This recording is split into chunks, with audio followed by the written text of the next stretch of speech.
Yo, what's going on YouTube? Welcome back to J3 Entertainment. You guys know what time it is. Review time. Yes, it is, gentlemen. And what we're reviewing today? Doctor Strange 2. Multiverse of Madness. Yep. The madness is real. Oh, yes it is. So real, I can't wait to get into this review. For everybody out there that is new to the channel, let me explain how we like to review film on J3 Entertainment. First thing first, this is a spoiler review. So if you have not seen the Doctor Strange film, feel free to press that subscribe button. Thumbs up this video. Put in the comment section down below. I'll be back and press watch later. And come back. That works. Now that we cleared that up, because it's a spoiler review, let me tell you how we like to review film. First thing first, we like to talk about our experience watching this movie. Second thing, we talk about the good, the bad. Then we talk about the film as an overall. We start talking about the directing, the music, the cinematography, that type of jazz. Then we talk about our favorite scenes or scenes we didn't like. Then we go ahead and give you guys that grade. Gentlemen, y'all ready? Oh yeah, let's get it. Ronan, you go first. Talk about that experience, bro. Oh man, first of all, my personal experience, I was kind of in my own little world, man. I did like a little marathon before going into the movie, man. Just kind of preparing myself to see Raimi back in this universe again. You know, he kind of started in low-key, but he just bringing the style, energy, and flavor to it that was very refreshing, that I was already prepared to see, and I just wanted to see how he was going to execute it, man. And it was good just recognizing all the references, the Easter eggs, and callbacks, knowing his level of storytelling, knowing his style, and seeing what he can do with a character like Doctor Strange was exciting and amazing for me. I enjoyed all that stuff, man. And it's cool. You start to know, like, you're a film fan when you recognize and understand his style and like the shots. You just see things, and sometimes you don't even be looking for it. It just periodically happens. And I had fun doing it, man. It was cool. It was like a guessing game for me. Oh, yes. Yeah, yes, that yes. film buff experience, man. It's always great when you explore it and soak in film and you get to see it. You know, when a director makes that comeback, you know, you're there for it. He's back. Yeah. I'll tell you, first thing first, my experience was mediocre. And I'm going to tell you why. Without my bros being there, Sable, Ronan, C. Smith, my experience would have been complete trash watching this movie. And it wasn't the movie's fault. It was the audience. The audience was dry.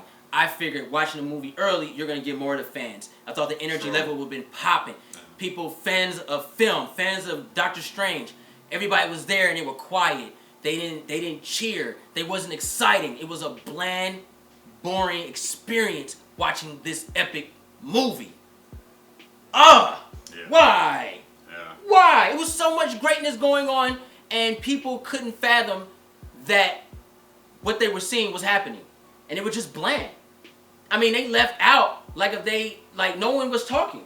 Yeah. Oh yeah, I'm like, yo, we the only ones in the group talking about the movie. Yeah. Experience was bland. I recommend anybody that watches get a lit audience, bro, because the audience we had was trash. Like, people weren't clapping, they weren't cheering. Like, if I was Sam Raimi, I would have thought I did a bad movie. Man, for real. I'd been like, damn, my bad movie sucks. I would have been hurt. Man. But that was my experience. It was very mediocre. This is actually my second time seeing the film. I actually went to the premiere, but that was more of a work thing. I had to kind of coach somebody through the film because you had to write the review on it. So I actually had more fun seeing the second time with my bros. But unfortunately, even though I had more of a fun experience, like Jerry said, man, our audience was TD. They didn't get it. Y'all wasn't really fans. There's a scene in the movie where they verify the universe is a 616 universe. Just us and like two guys to the left cheered when they said that. I was like, oh, y'all don't even know what 616 mean. Come on, man. They didn't know who Bruce Campbell was. Huh? Who's that guy? Who's that guy? Is that Stan Lee or no? I don't think that's him. I think he passed away. Right. Let's just look. That stuff bothers me when I know what's going on. It's just like, Oh man. And this is what I said. Like, when you soak in film and you watch and like study the stuff and you see it and you don't be looking for it. This is what I was talking about. Yeah. It really. They really didn't know little of anything. It was that it feeling when Stephen King showed up and no one cheered. Right. He's the guy that made it. Who's that old guy? Like it was a audience So was trash. That hurt. Yeah. The audience really. And I felt like that's disrespectful to the creators too.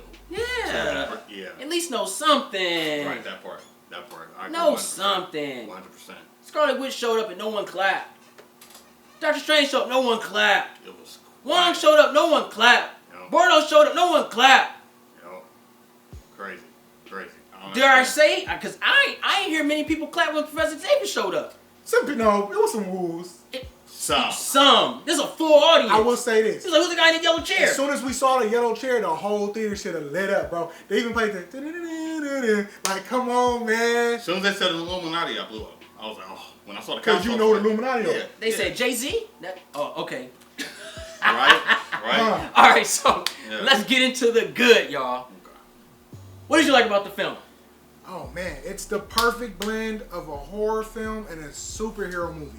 That's how you got to do Doctor Strange. I feel like for a long time, Disney has been afraid to touch on the horror elements, and I was so afraid for Blade. Now I'm not.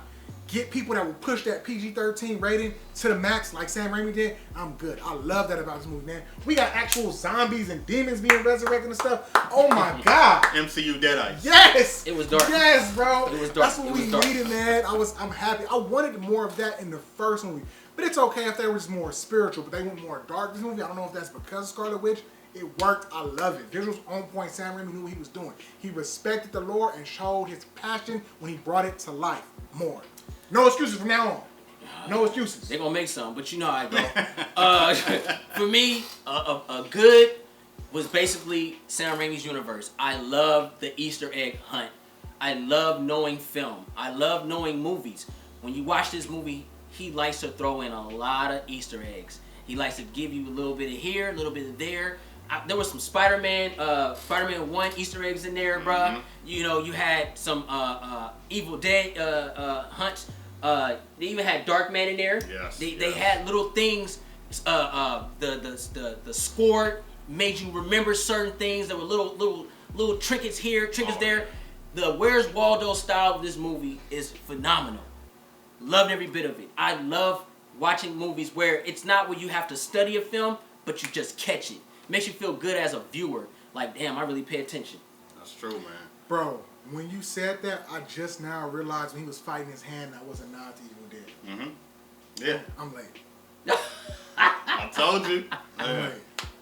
But I will say this movie does a good job of giving you the cartoon horror, the fantasy horror, the adventure horror, then you get mythical fantasy, and then you get that Sam Raimi experience of all of that in one culmination. Yeah.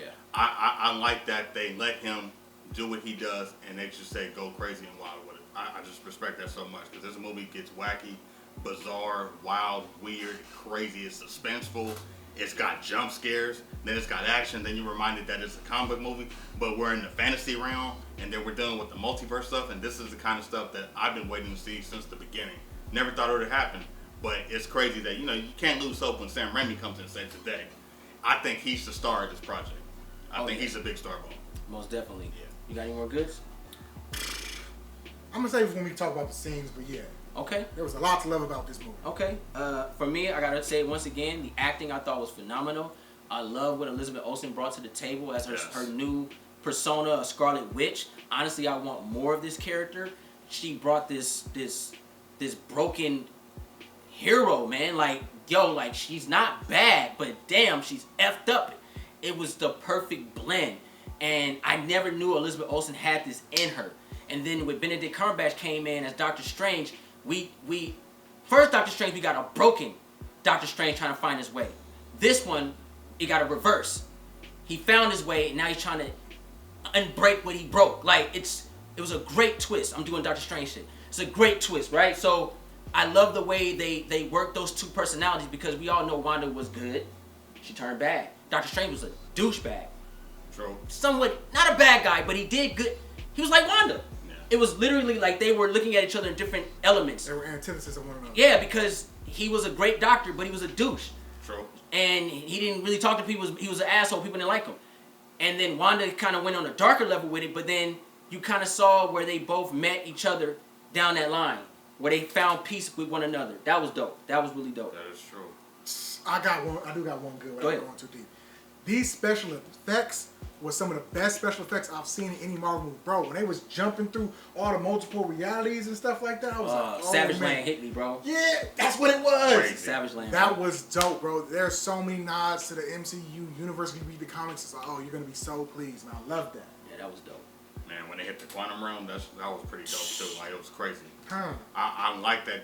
See, we even got the animated experience. Oh, yeah. It's crazy. Like, bro, like, it's If you just know, wild. you know. Even the IMAX experience with the paint. Go ahead. No, you're good. I'm gonna say I thought the acting really brought that level of that movie-going experience. Like, yes, it's a comic book movie, but they emphasized on certain things on the grand scale when it came to storytelling and acting and like consequences and things like that. Because the big running theme in this movie is consequences. What are you going to do about actions from previous films? And I think this whole movie relies on consequences in a horror setting. I thought that was a very unique way to tell the story, because everything has a payoff and everything has a, you know, like a response to it. So you cause and effect. This movie's all about cause and effect. So you do something wrong, you're gonna see some demons or some monsters or stuff over here. So we just don't know when it's gonna happen. Like, and I thought that was very unique. And I like the use of music as a sense of when it came to action as well too. I thought that was very unique. That's Danny Elfman, man. Yeah. You know what I mean? Yeah. Like, when can you ever say that you saw like a musical fight scene? It's crazy. That's Scott Pilgrim. All right, go ahead. with notes. But no, but with notes. This Scott went, Pilgrim, bro. It went a little deeper though, because it was like the horror movie monster themes versus like Beethoven and stuff like that. Yeah, that was tight. It was a death battle. Mozart versus Amadeus. When he saw it, when I saw him do the notes, I was like, yo. He turned them into little blades. I was like, this is in Transylvania, bro. That is some music nerd stuff. That was hidden. Crazy. I loved it. That was hidden. That was definitely hidden. You got any more goods? Plenty, but let's go deep into the scenes. Let me just say this one thing. The cameos were tight. Yes, 100%. Love the cameos. It gave it the push it needed to elevate where we were going. It gave us hope for the future, and really enjoyed that. That's my last good. Okay. Want to get into the bag? Yeah, let's do it. Yeah, let's go. Going to the bag. Right off the bat, man. I'm a huge Shuma Gorath fan. Again, my boy wrong. It was a baby version, wasn't it? I'm not trying to hear it. I'm not trying to hear it, Jay. Capcom. All day. Not trying to hear it. The fight scene was tight, bro. But if you know who Shuma Gorath is, it would never go down like that. I don't care if you're mind controlled or a baby version. No. That's our sable. Power up. No. That's literally it. Oh, okay, no. Power gauge thing. Well, no, I'll touch more on that when we go into the scenes. Okay. For me, a negative, besides the audience, was just the downplay of certain scenes. It's that checkbox.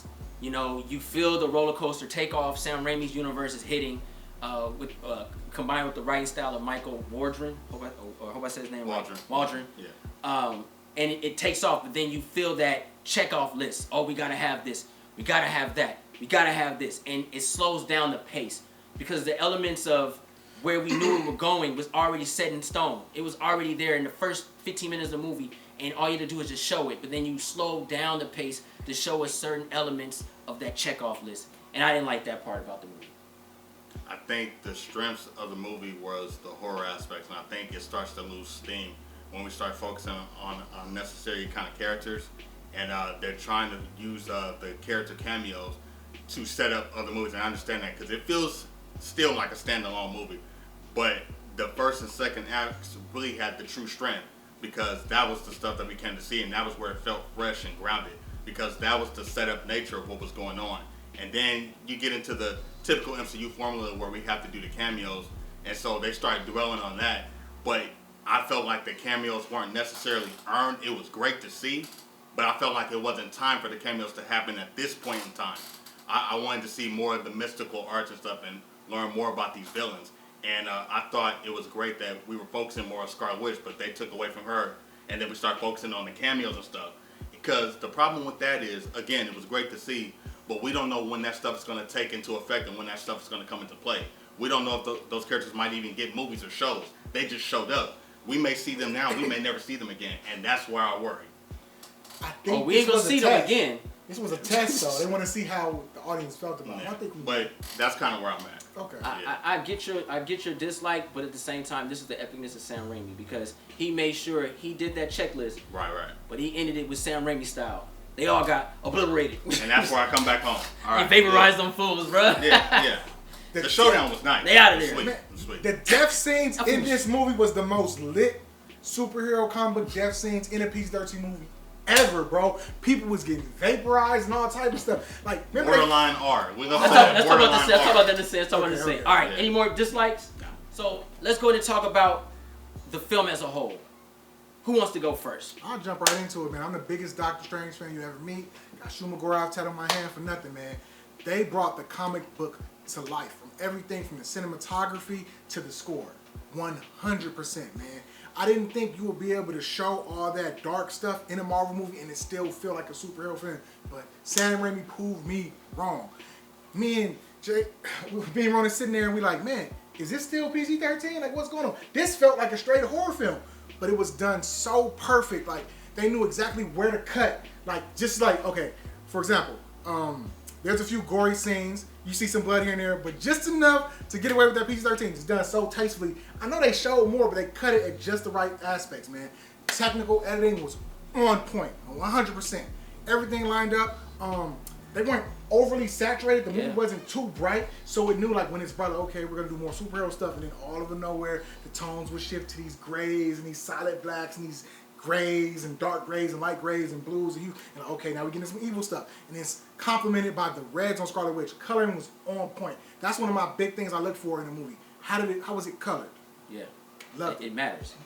On a technical point, this movie got A's all around. For me, it's crazy because when we talk about this as a whole, I think we all gonna just go straight to Sam Raimi. Yeah. Sam Raimi's camera shot, his eye, the way he's able to capture certain characters, certain developments, certain spells, certain colors. Like you said, he did a phenomenal job mixed in with the writing of Michael Wardron.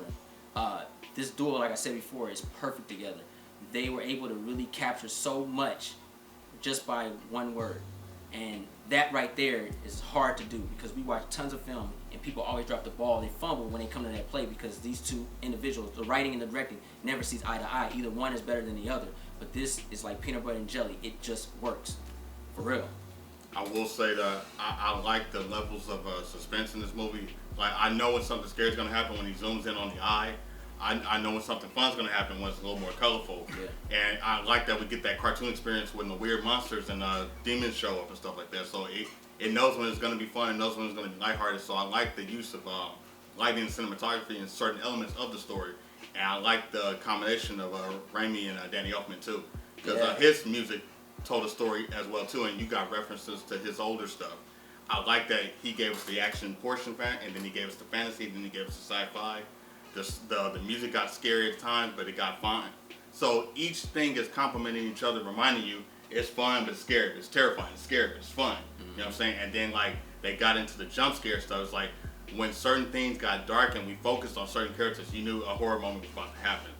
And he gave you different styles of it. And I like that this story has different styles. Sam has different styles in this movie, in this first, second, and third act. You're getting different genres in this movie, all working at one. And I think, again, like this is a great introduction for newcomers on every aspect when it comes to Marvel, when it comes to directors, because you're getting the whole package. You're getting different levels and styles of storytelling, and you're getting a lecture on cinema too. Yeah, you want to know where all this stuff came from. You can see the development of it in a modern form of fashion. You ain't lying, 100%. So you guys heard it here first. The music, cinematography, directing, the writing, and the acting is off the charts. It blends so well. Let's talk about our favorite scenes or scenes we didn't like. Ronan, go ahead and go first on that. I want to hear this. Okay, so the scene I liked was when we went back into the vortex and Chavez had opened up, got thrown through the gateway, and then they go back in, they go to the Transylvania Sanctum, so we get the dark side version of it, and it had the musical face-off with the classical music notes, and that was pretty cool. References to the old Universal monsters, and I like the hand-to-hand musical combat. Like that was a very unique style of a fight scene. Like, and then you gave us monster references, and you got to see the power of the notes, and then they got louder and louder, and then they transitioned to Bach, and then it went to Beethoven, and like it was crazy. That hit. That was pretty cool, and then that whole practical effect of when we saw the Zombie Strange, and you got that Darkman effect, so that was pretty cool. I like that they showed that, oh, this is what Raimi did in the past, but this is what it looks like in 2022, versus him not having the technology and what he was capable of doing, being creative, versus having the technology and see what he can do with the money. You got both experiences. Good stuff. Great scene. Yeah.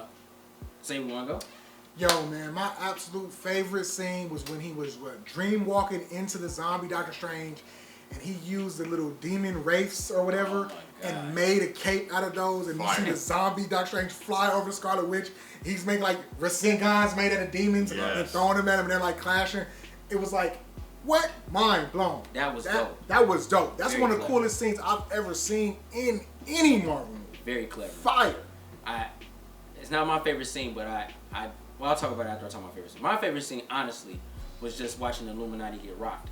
I've never seen the MCU go this dark before, and like we said, this is in the right direction. After seeing Moon Knight take it to a little darker elements, and you see Falcon and Winter Soldier, and Falcon, Winter Soldier, and Winter Soldier. You're right. We in Civil War, we've seen some dark elements, but we never seen it like this. When the Illuminati went head up with Scarlet Witch, and how Black Bolt killed herself. Popped. She made Mr. Fantastic confetti, bruh. And you know, I was going for my girl Peggy Carter, bro. I'm like, yo, do it. Yeah, you can do it. You can do it. I can do this all day. Yup. No, she can't. Impale. Shield to the chest, to the sternum. She's done. You know what I mean? And Monica Rambeau, I don't think she died though, but she got the that's her name, right? Monica Rambeau. That would be one of my gripes if they killed her. But if she's incapacitated, cool. No, she's done. I think she's got knocked out. The arm fell. Okay. But nothing beats Professor Xavier getting his neck snapped. And let me explain why that was so epic. Because he was in a dream world, and it happened in real life. That motherfucker was in the shit. Ah, shit. Dead, bro. I was like, oh, it's because look, you didn't see it coming, bro. You thought he was gonna be the one to live. I thought he was gonna wake up. Bro, the red mist came, and he was looking through the red mist, and she came out there. And we all know she learned that from Steven Seagal. She did it perfectly. It was like, yo, because when he was just in a wheelchair. He was just an old man. Out. Best part of the whole movie. Suspenseful. I loved it. I loved it. Oh man, I love that part. Crazy stuff. Let me say this too. I talked earlier about the checkbox. Sam Raimi's so clever that you have to have an eye for that checkbox. I just want to say that because there's some checkbox moments and you're like, interesting. But he makes it look cool. Sam Raimi's the man. He knows what he's doing. And I can't wait to see more of Bruce Campbell and Lucy Lawless in the next Doctor Strange movie. Let's go. Yeah. Who will Lucy Lawless play? The same character from Ash vs. Evil Dead. Just do it. Just do it. For the MCU though. Go all the way. I'm here for Who do you think she'll play in the MCU? Oh. She has to play some type of I think she would make a dope Emma Frost. She's too old. No, she's not. She's not.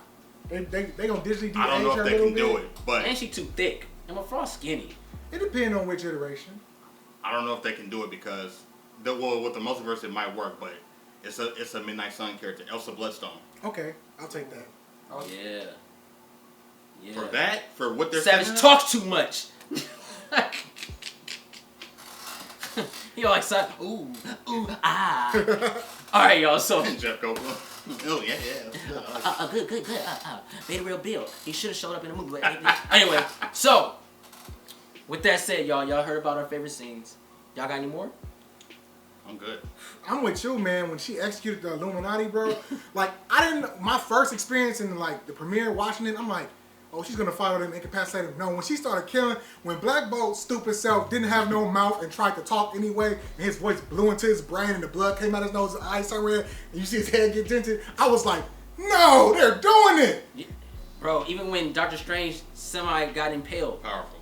No, that was trash, bro. These dudes got Final Destination Mortal Kombat deaths, bro. She threw Peggy Carter. Loud. Bro, she threw the shield back at her, and at first I was like, oh, it stabbed her? No, you see the shield against the wall, and she just slide off like she cut her in half. Oh, they're doing, bro. Mr. Fantastic. I get what y'all saying. He should have just went home, bro. He got spaghettified, and then not only did he have straight confetti. Look, no, then his head exploded. And he did pop, bro. It popped. Look. It Oh popped. my gosh. And we saw that was a good You would've bag thought- of blood. you We would've- saw blood. You would have thought he was in a quiet place with that pop. Oh God, bro. Only thing missing was finish him. That was it. Bro, the deaths to certain members of this movie was just Fire. disrespectful, bro, and I loved it. Yeah, they took it there. They made sure they let you know a new universe was going to occur. Yeah, I'm there. I'm We're with here it, bro. for it. I'm with. Hey, Sam Raimi for the win with that one. It's no excuse now. I'm no longer afraid of Blade. If you can push the I am PG, when you don't have PG-13. I am when you don't have the right director. we gonna see. But if they can push the PG-13, Yeah, yes to that. Yes to that. It'll be okay. I have faith. All right. In that regards, yes. So I mean, you both make great points on both ends. I'll say that. But the problem with Blade, that action got to hit. We got to see the fights. But yeah, word is bond. But Blood, I'm not worried about all that. The blood scenes were very creative. I like how they get the antifreeze of the robots be a little darker. Yeah, man. So when she did walk by with blood, it was antifreeze from the robot. I feel like it was red a little bit in some part. Maybe she killed some people on the way in there too. Antifreeze. They were robots. Because remember she stomped his head, the red stuff came out. Oh, Okay. I gotta say the scene. The scene where we go back to Scarlet Witch's home and she starts resonating with the family that wasn't real. And you see that the bowl of soup on the table and it turned into a river and it was moving and then the peas start coming to life. That was hot. And then when she woke up, you saw the dead eye come out of the eyes and attack her. Yeah. That was some crazy stuff. And when that picture moved, Yes. that was some creepy That stuff. was some classic dope Universal work. Monsters. That's how you gotta do Doctor Strange. That was Drag Me to Hell, Marvel style. Yep, That's what it yep, was. yep. That was good directing. Let's go in and give this movie a grade. Say what you give this movie. Man, easily 4 out of 5. And the only reason it's getting that low of a score is because I'm biased about what they did. Shuma Gorath. Do my boy like that. Disrespectful. I'm not biased. I enjoyed the movie. It was there. It hit in so many ways. I'm gonna give it a 4 out of 5. I enjoyed this experience. Can't wait to see more from Raimi. Can't wait to see what they're gonna do with Doctor Strange next. There's some script issues here and there, but for the most part, I had a blast with this. 4 out of 5. You guys heard it. We give it a 4 out of 5. If you're new to the channel, go ahead and push that subscribe button. Thumbs up this video. Don't forget to share Instagram, Facebook, Twitter. Also follow us on Instagram and Twitter. Saber rocks. J3. Run Shogun. Woo! The Multiverse Assassin. 100,000 subscribers, y'all. Coming up.